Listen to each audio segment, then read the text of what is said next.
Alright, so here comes our first degree polynomial that will approximate this blue function tangent of x, constant term, and then the first degree term, x, but it's centered at pi over 4. First, we'll force their values at that centering point to be exactly equal to each other. So we'll substitute pi over 4 into our polynomial. We'll substitute it into our function f. Force them to be equal to each other.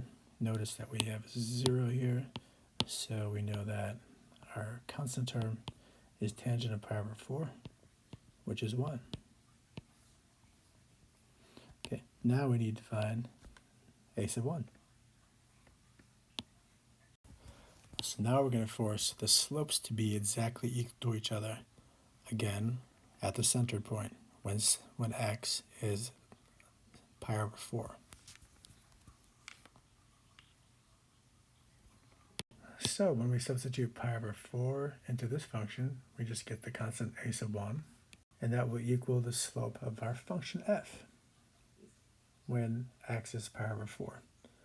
So secant squared of pi over 4 is equal to, and that's equal to 2. So we are done. Our polynomial, that's a good estimate of f of x equals tangent of x, is a sub 0 plus a sub 1 times x minus pi over 4. Just taking it right from there and using the coefficients that we found, a0 and a1. a0 and a1. That's it for number 8.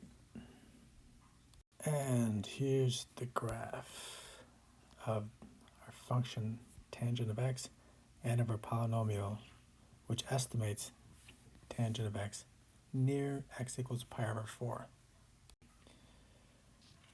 There's the tangent function in black, and there's our linear function estimating our tangent function when it's centered at pi over 4, which is about 0.785.